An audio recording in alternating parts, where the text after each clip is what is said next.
Hello everyone, I'm Donna and I work at Always Knitting and Sewing, and I'm also one of the tutors for the Knit and Stitch Hub. This is part 2 of my sewing room tour that I've done as part of the Vlogmas, the 12 days of Vlogmas leading up to Christmas. And this is going to be focused on some of the stash that I've accumulated over the last 50 years of sewing. Yes, it's really been that long.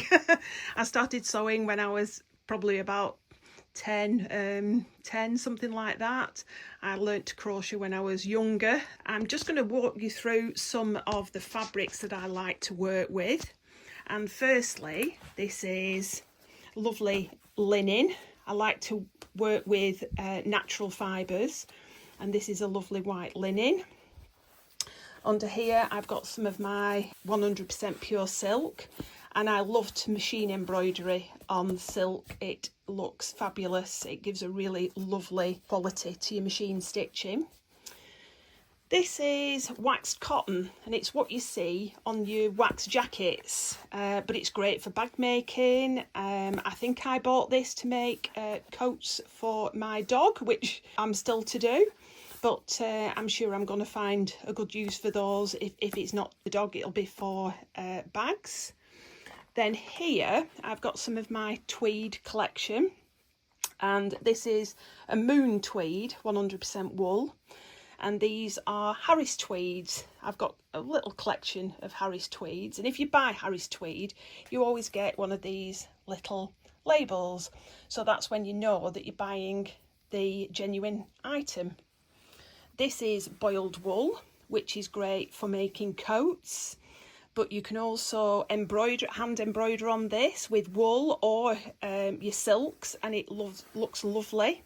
I've seen lots of lovely kind of teddy bears made in boiled wool and embroidered on. And then towards the back here, we've got some Duchess satin, which is, I've got 3 lots out here, and this is beautiful fabric. I've got this lovely caramel colour, and I've got a lovely creamy ivory, and then the white, but just look at the sheen on that. It's beautiful. The reason why I've got this is because my daughter is a pageant queen. She enjoys entering pageants when she's in her spare time, and I did make some of her dresses, and currently I'm working on this. I thought I'd just show you this that I'm working on, which is a corset. Let me just back up a bit. There we go. And this is 100% silk, and it's got all the corsetry hardware in there and the eyelets, and I'm currently in the process of hand sewing on these decorative pieces, these beaded sections, and there's 4 of these, and then it will be bound at the top after I've put the bones in. But yeah, so that would go really nicely with the cream or the white, really. A big long flowing dress. I've also got these kind of things. These are the zippy storage containers. This is one of mine. And this has got lots of different fabrics in. I can't possibly keep them all out in my room because there's just too many, and I like to keep out my flat quarters in my room. So, but these are a lot of meterages of fabric, and you know, remains of things I've made.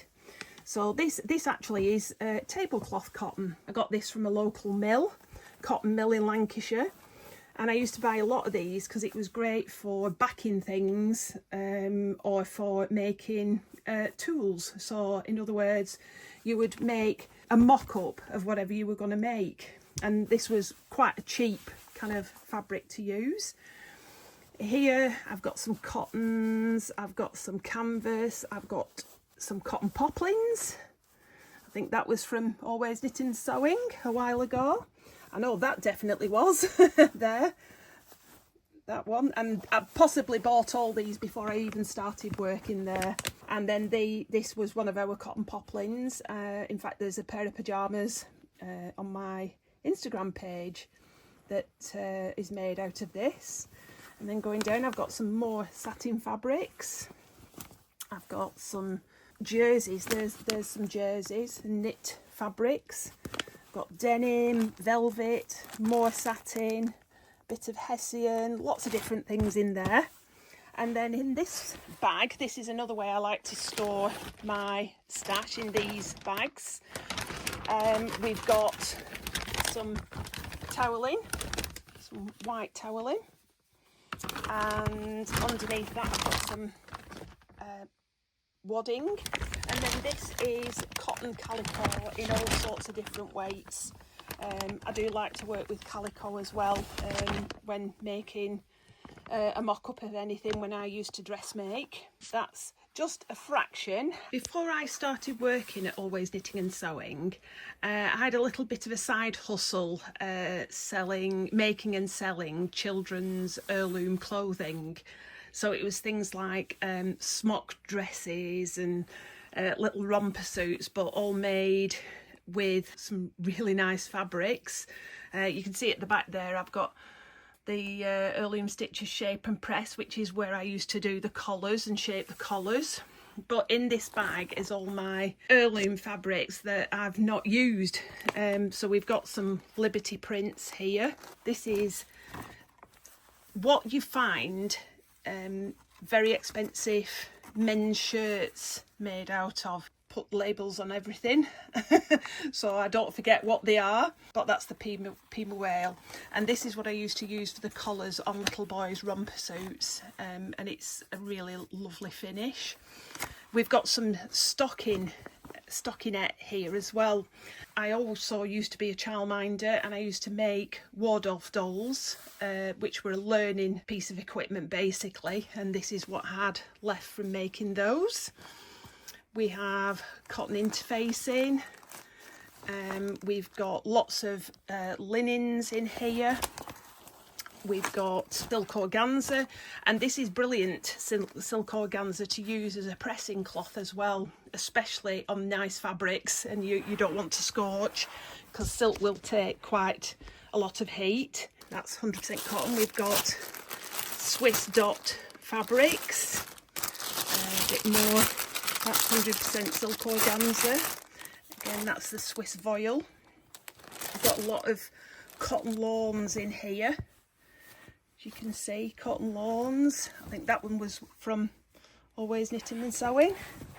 Lots of linens, and a lot of the heirloom cottons that I used to use. There are some double gauze fabrics in there as well, some seersucker. Oh yeah, there you go, see, AKS cotton poplin. So that was that one. Again, I used to put everything on there, Pima cotton lawns, but yeah, so lots of different fabrics in there, mainly, as I say, 100% linens. Probably a lot of these companies don't even exist anymore. I think I made somebody a ballerina skirt at one time, and that was left over from that. But yeah, so that's another one of my bags.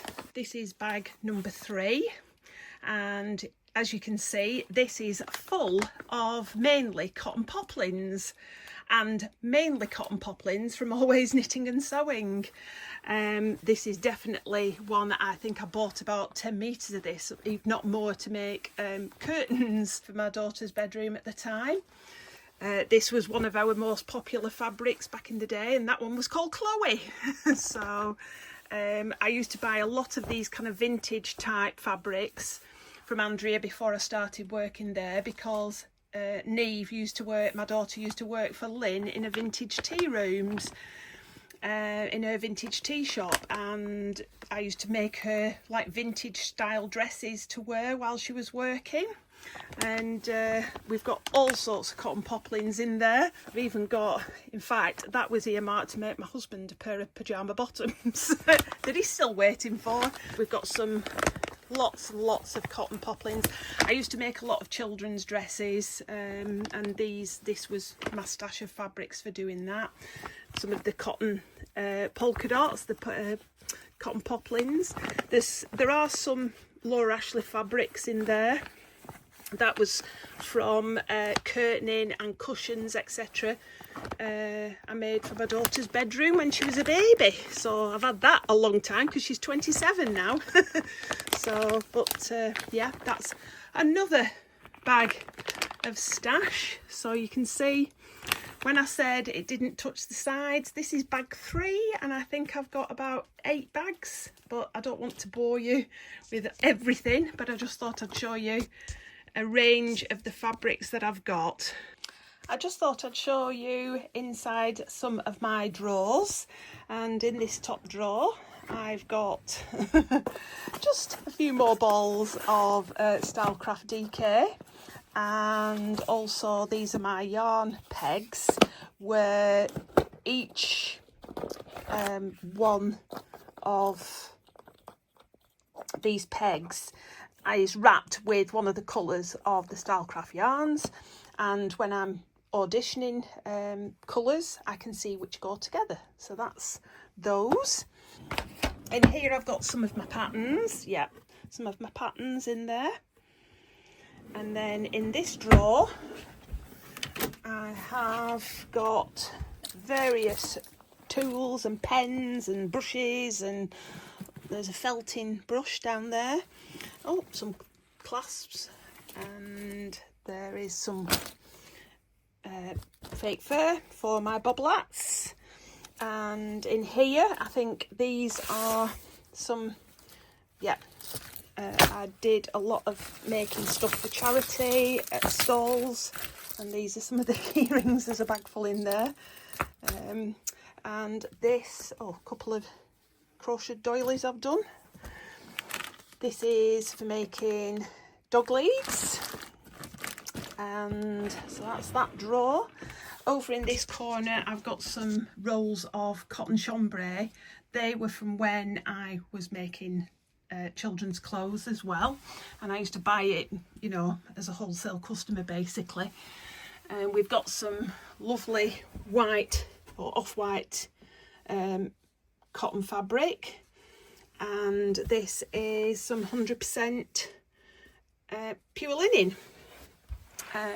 Now this really does annoy me that my embroidery threads are not in order, and the reason for this is because they're in number order. Because I've got so many, I need to have them in number order so I can find them quickly, and the ones that are upside down are doubles. So, but that's my embroidery threads. And these are my button collections. I have a little fish bowl that I put all my spare buttons in. If I want to find a button, I go in there. I'll finish off with a few of my drawers. I think we only went in one of these in part 1, but this is all my cross stitch fabrics, and there's a few completed ones in that one. I think in this second one I've got lots of wool. Yeah, I've got all my not wool, wool felt. I've got lots of colours in there of felt. In this drawer I've got all my zips, they're rammed. In this drawer I have got my spare feet for my overlocker, and spare needles and bobbins, etc. I think in this one, yeah, that's card making, embossing things for card making. In this little basket I've got all my feet for both my Pfaff machines and my Husqvarna machines. So these are spare feet that I needed. I think that's everything from me today, but I hope you've enjoyed looking at my stash and some of my things in my sewing room. And please check out part 1 and the other videos from the 12 days of Vlogmas on our Always Knitting and Sewing page. But thank you for watching. Thank you.